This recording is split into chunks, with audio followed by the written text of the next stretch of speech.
visit, as well as the usual roundup of local news. First, Marshall's Aerospace, and at a regional conference of business leaders in Newmarket today, companies were urged to seize the opportunity to boost exports, something which Marshall's has been doing for some time. When Marshall's started up, the Queen's great-grandfather was on the throne. That was in 1909. Today she visited to mark the Cambridge firm's centenary. And from modest beginnings, it's grown into one of the region's top exporters, selling goods and services worth £80 million to overseas markets each year.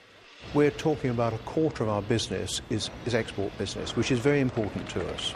Typically we're making, with our land systems company, mobile mobility shelters for people like Sweden and Norway.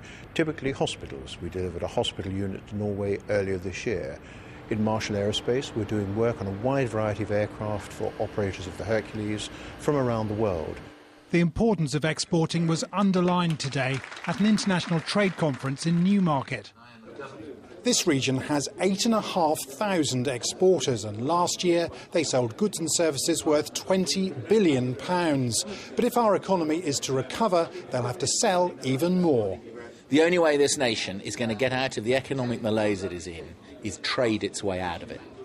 Earn money, create profit, and then out of that profit, partly employ people and partly pay tax, out of which, of course, you build schools and hospitals. This isn't rocket science.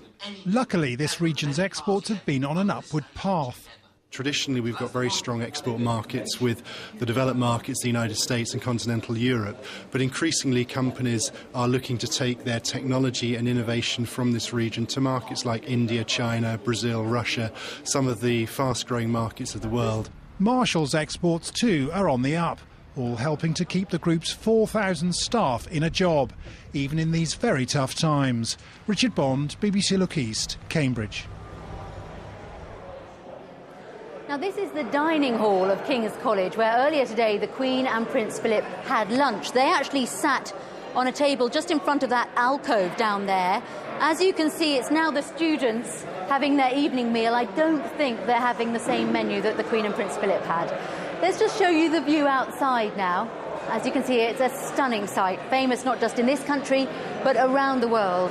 The college was founded in 1441 by Henry VI, and it's one of 31 colleges here in Cambridge. The university is currently celebrating its 800th anniversary, and today our chief reporter Kim Riley was here as the Queen joined in the celebrations. Hundreds had waited patiently in King's Parade to welcome the Queen and her husband. Among his many roles, he's Chancellor of Cambridge University. Their arrival witnessed, as so often the case in Cambridge, by an international audience.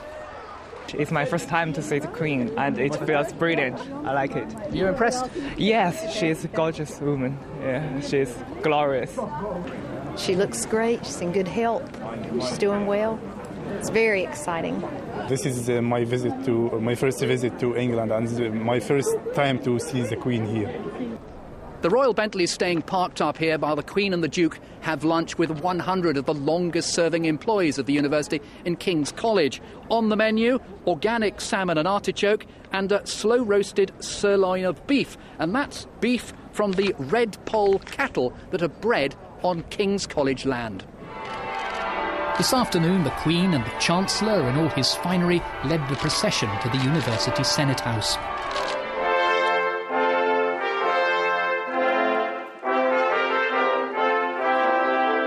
Since the reign of Elizabeth I, it's one of the few institutions which can claim the ancient right of presenting addresses to the sovereign. Your mother, Queen Elizabeth, was the first woman to be admitted to a degree in this Senate House. And the university enjoyed your Majesty's personal favour when you entrusted to us the education of Prince Charles and Prince Edward. It is a wonderful occasion on which to reflect on the enormous contribution that Cambridge University has made to the life and well-being of this country, and many others throughout the world during the last 8 centuries.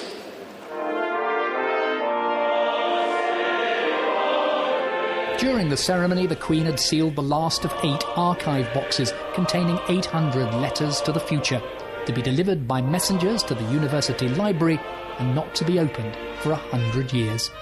Kim Riley, BBC Look East.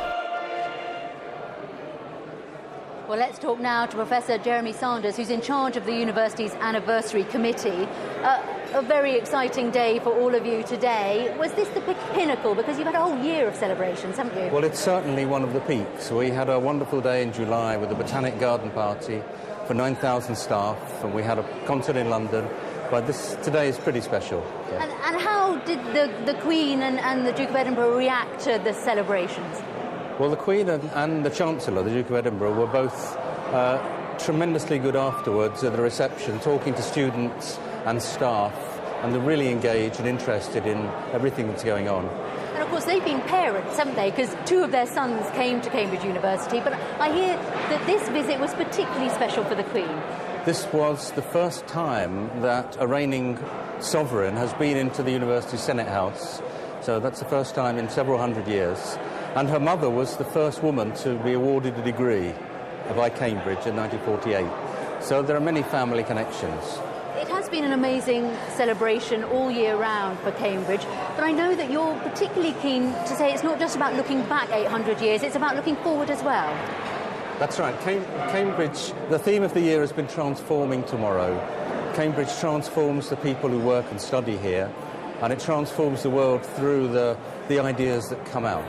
And although we've been celebrating our great contributions, it's all been through new media, through new ways of celebrating, and so we're looking forward as well as looking back. And you've been in charge of this year of anniversary celebrations. You must be pretty exhausted, I'd have thought. It's been very intense, it's been very exciting. We have one more big event next July, and then I'm looking forward to being 801. Professor, thank you very much indeed. Well, later in the programme, I will be talking to the man with one of today's toughest jobs, the chef who cooked lunch for the Queen. Before that, a roundup of today's news where you live.